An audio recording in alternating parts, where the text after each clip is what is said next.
Boa noite, turma. Tudo bem? Então, pessoal, nós vamos dar seguimento. Hoje eu gostaria de fazer essa apresentação,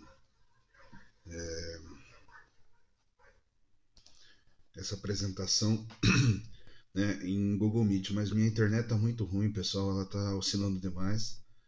Então, essa aula vai ser por aqui mesmo, por videoaulas.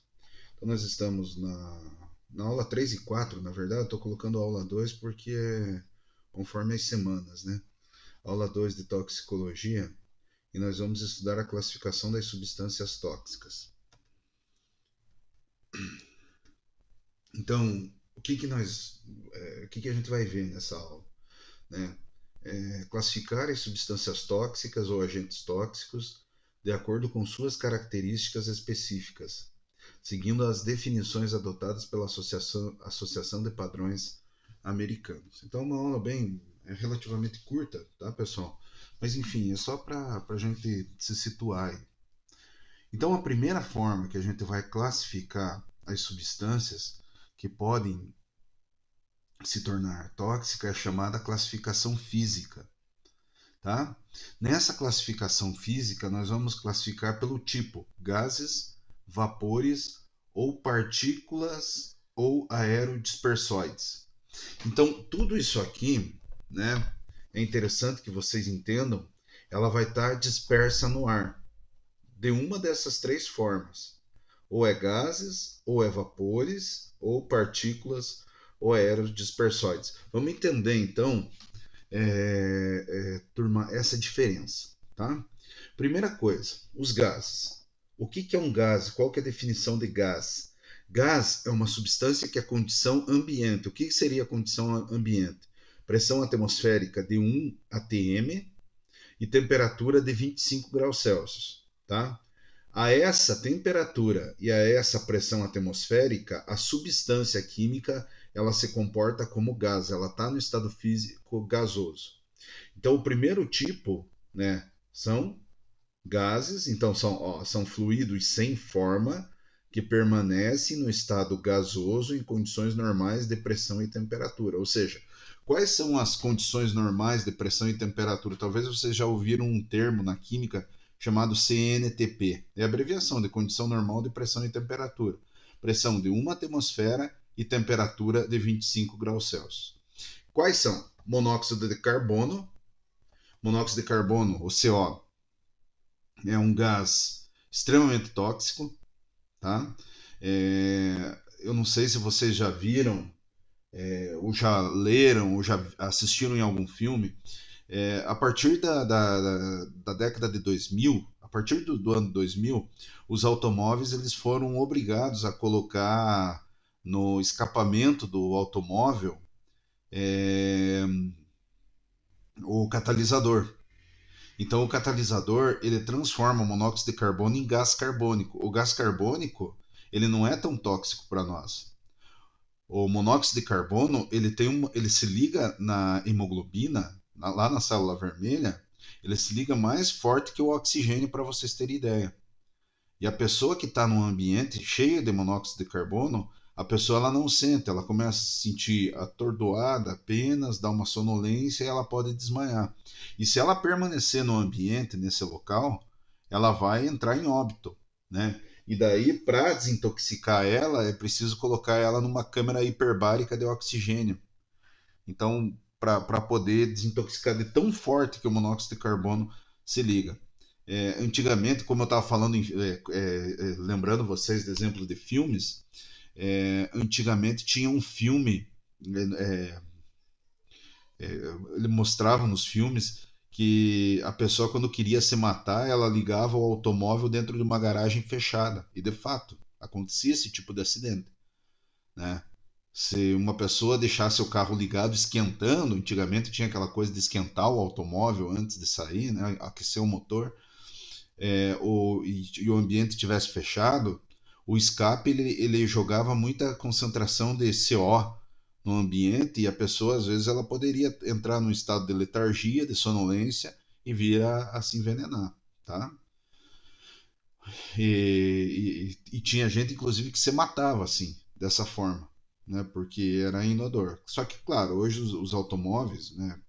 A partir de 2000 já são 20 anos de fabricação, então os automóveis a partir de 2000 eles têm aquele catalisador no escape, né? Que favorece com que o monóxido de carbono ele se transforme em dióxido de carbono. O monóxido de nitrogênio, o ozônio é bom lá na camada de ozônio, né? Aqui para nós também, extremamente tóxico, né? A fórmula química dele é O3. Então, essas substâncias ao longo aí do curso nós vamos ver. Os vapores.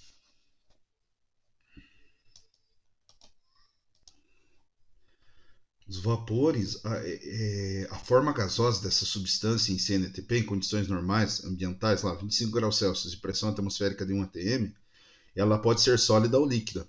Mas o que, que vai acontecer? Às vezes ela vai ser volátil. Volátil é que vaporiza fácil a essa condição ambiental. Então é o caso de alguns hidrocarbonetos presentes na gasolina. O benzeno, o tolueno, o xileno. Essas substâncias, né? Por exemplo, o benzeno tem no cigarro também. Mas essas substâncias aqui, elas têm grande afinidade pelo sistema nervoso central. E elas podem causar vários danos. E elas têm efeito cumulativo também. Né? Elas vão se acumulando em tecidos gordurosos. Fato é, pessoal, né, que todas essas substâncias aqui elas são cancerígenas. Então, pessoas que trabalham, por exemplo, em posto de gasolina, elas têm direito à insalubridade, né, devido a esses gases. Então, o tempo de aposentadoria da pessoa deve ser menor também, enfim, né, o tempo de trabalho da pessoa deve ser menor para se aposentar, porque essas substâncias são extremamente cancerígenas, né? E no salário deve constar a insalubridade. Partículas ou aerodispersóides são partículas microscópicas em estado sólido ou líquido. Então, poeira, fumaça, moagem, detonação, neblina, névoas, tudo isso aqui, tá, pessoal? Mas assim, questão de moagem, por exemplo, moinho, né? Aquelas partículas sólidas que ficam em moinho, que faz fubá, farinha de trigo, né? É, pessoas que trabalham com detonação, né? É, a turma que trabalha em marmoraria, né? Principalmente por causa da sílica, marmoraria, olaria, tem que tomar muito cuidado por causa da questão da sílica, né? E a sílica ela é um agente tóxico e pode dar uma doença chamada silicose. E pode desenvolver tumor também, né? No pulmão, tá bom? Então, classificação quanto às características físicas. Vamos para frente. Classificação de toxicidade segundo a severidade do produto. Então, essa classificação ela deve vir nos rótulos de produtos químicos. Tá? Ela vem como leve, moderada ou severa. Então, o que, que seria uma toxicidade leve? É aquela em que os efeitos produzidos no corpo humano são rapidamente reversíveis e desaparecem com o término da exposição ou sem intervenção médica. A gente vai verificar, vai estudar ao longo. Eu não vou citar muito por causa do tempo, tá, pessoal? Moderada é aquela em que os efeitos produzidos no organismo são reversíveis e não são suficientes para provocar danos físicos sérios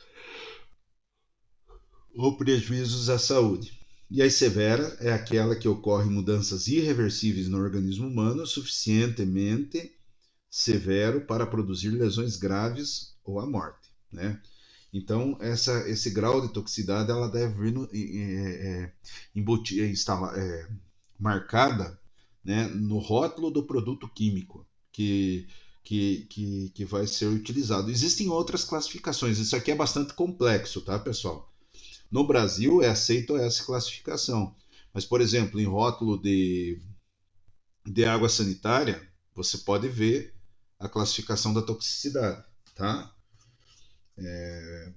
Em rótulo de alguns limpadores à base de amônio, tipo lisoforme, né? Vocês podem ver esse grau de toxicidade. Então, alguns produtos de limpeza, né, alguns produtos da indústria, eles vêm com essa classificação estampada no rótulo. E aqui, pessoal, quanto ao tipo de ação tóxica.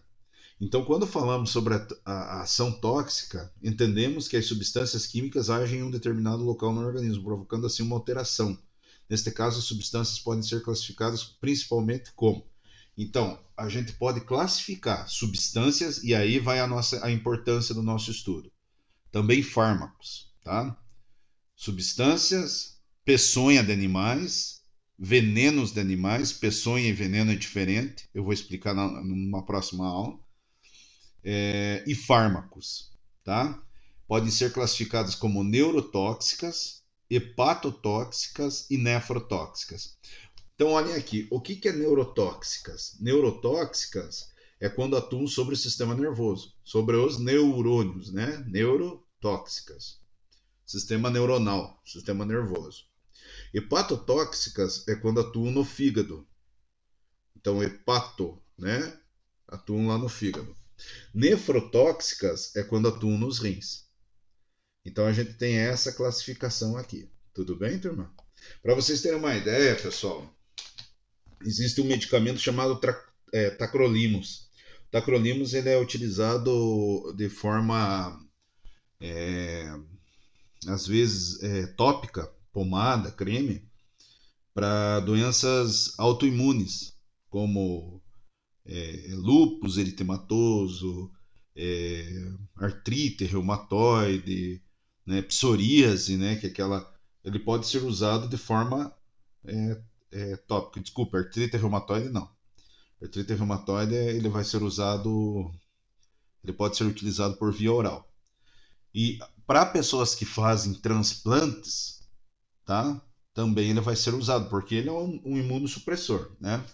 Ele diminui o ataque do sistema imunológico sobre o órgão transplantado, no caso, ou a ação de anticorpos sobre, por exemplo, na psoríase, né? A pessoa desenvolve psoríase, lúpus, os anticorpos da pessoa se tornam tão reativos que começam a atacar os órgãos da pessoa, começam a atacar a pele da pessoa, então ela vai ter que conter esse processo. Só que o tacrolimus ele é neurotóxico, tá? A longo prazo, a longo tempo, ele pode causar sérios danos no sistema nervoso central, no cérebro. Hepatotóxicos, aqui também, pessoal, nos hepatotóxicos entra aquela discussão dos fármacos fitoterápicos, né? Que existe, que o pessoal acha que tudo que é fitoterápico é bom, não causa nada, não tem problema nenhum, tá? Então, por exemplo, o Confrei, que o pessoal usa para reumatismo e hemorroida, né, na forma de chá, ele é hepatotóxico. Tem que cuidar. A valeriana, que é um ansiolítico, um tranquilizante, ela é hepatotóxica, mesmo sendo fármaco fitoterápico, que pode ser utilizado na forma de chá. Daí os medicamentos alopáticos têm o disulfiram, que é aquele antietanol, né, utilizado principalmente para pessoas que querem se livrar do alcoolismo. A fenitoína, que é utilizado como antiepilético, e o diclofenaco, que é um anti-inflamatório não esteroidal, que é um analgésico, que, que ele é hepatotóxico, tem que tomar muito cuidado. Inclusive o paracetamol, né? O paracetamol, se você tomar mais que 2 gramas no dia, ele vai lesar teu fígado de forma muito cruel. E também os nefrotóxicos. Aqui temos o aciclovir, né, que vocês sabem que é utilizado para herpes. Tem a forma oral também, mas, então, forma tópica não vai atacar o rim. Mas o aciclovir por via oral no tratamento, se a pessoa faz diversos tratamentos ao longo dos anos com aciclovir, ela pode vir a lesionar o rim. O lítio, que é utilizado para depressão, e a ciclosporina, né, que é um imunossupressor também, que é muito utilizado é, né, no caso de transplantes. Tá, turma? Pessoal, eu deixei ali ó, o tempo para mim controlar, porque os vídeos não podem passar de 15 minutos, né? Então, assim, Boa noite a todos, né? Boa semana, bons estudos.